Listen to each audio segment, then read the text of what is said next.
Apabila hal kecil tidak dikerjakan dengan tuntas, maka kita tidak dapat menunjukkan hal besar dengan benar. Jangan menyerah, taklukkan dunia.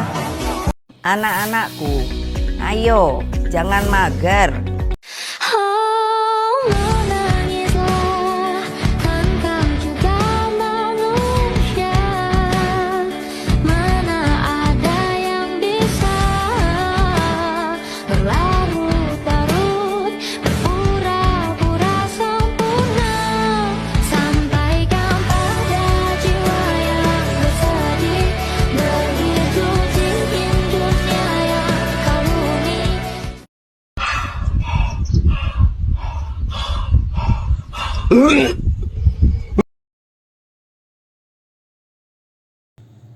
Assalamualaikum warahmatullahi wabarakatuh.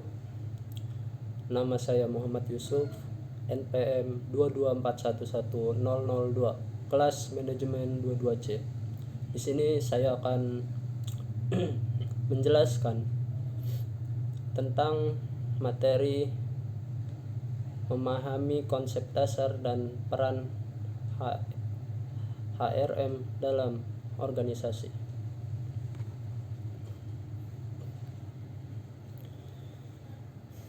Yang pertama, pengantar manajemen sumber daya manusia. HRM adalah singkatan dari manajemen sumber daya manusia. Fokus utama mengelola tenaga kerja organisasi. HRM memastikan pemanfaatan sumber daya manusia secara tepat, berkontribusi pada pencapaian tujuan organisasi.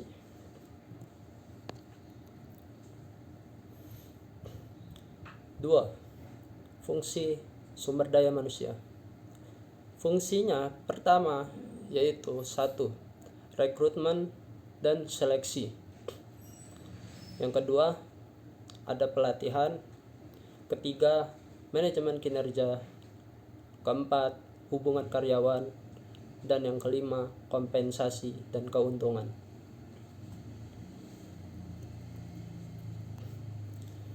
Pentingnya HRM dalam organisasi. Yang pertama, memungkinkan perencanaan tenaga kerja yang efektif dan memastikan kepatuhan terhadap undang-undang dan peraturan ketenaga kerjaan. Yang ketiga, memelihara keterlibatan dan memotivasi karyawan. Dan yang terakhir, keempat, mempromosikan budaya organisasi yang positif.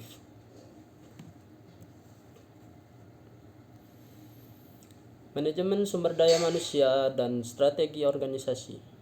1. Menyelaraskan kebijakan dan praktik SDM dengan strategi bisnis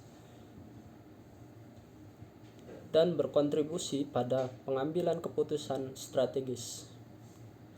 Memastikan sumber daya manusia mendukung tujuan organisasi dan meningkatkan keunggulan yang kompetitif.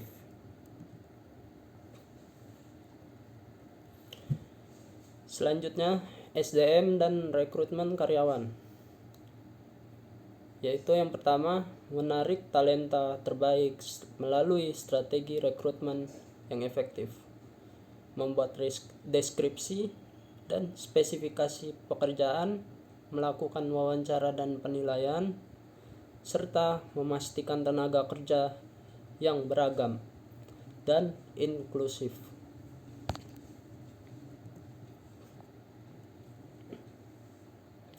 Sumber daya manusia dan pelatihan dan pengembangan. Di sini ada mengidentifikasi kebutuhan pelatihan dan merancang program. Selanjutnya ada menyelenggarakan sesi pelatihan dan loka karya. Selanjutnya mengembangkan keterampilan dan kompetensi karyawan. Dan yang terakhir, mempromosikan budaya pembelajaran dan pertumbuhan. Selanjutnya, manajemen sumber daya manusia dan kinerja. Di dalam manajemen sumber daya manusia dan kinerja, ada satu, menetapkan standar dan tujuan kinerja yang jelas. Yang kedua, melaksanakan evaluasi kinerja secara berkala. Ketiga, memberikan masukan dan pembinaan untuk perbaikan. Dan yang terakhir, menghargai kinerja tinggi dan mengatasi kinerja buruk.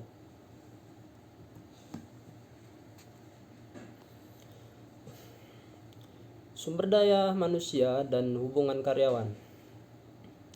Di dalam sumber daya manusia dan hubungan karyawan, ada hal-hal yang perlu dilaksanakan. Yang pertama, mengembangkan saluran komunikasi yang efektif. Kedua, menyelesaikan konflik dan meningkatkan keharmonisasian. Yang ketiga, menangani keluhan karyawan dan tindakan disipliner yang melanggar aturan perusahaan, seperti itu. Dan yang terakhir, membina hubungan positif antara manajemen dan karyawan.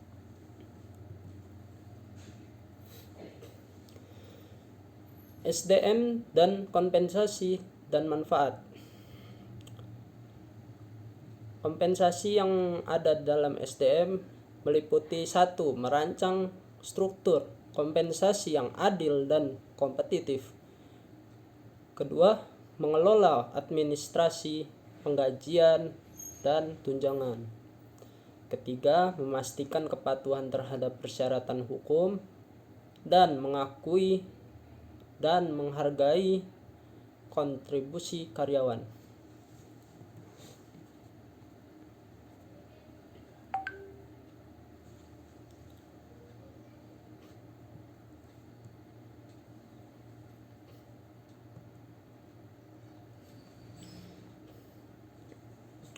Sekian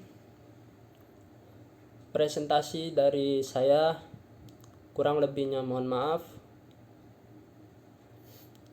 Saya akhiri, wabillahi taufiq wal hidayah. Wassalamualaikum warahmatullahi wabarakatuh.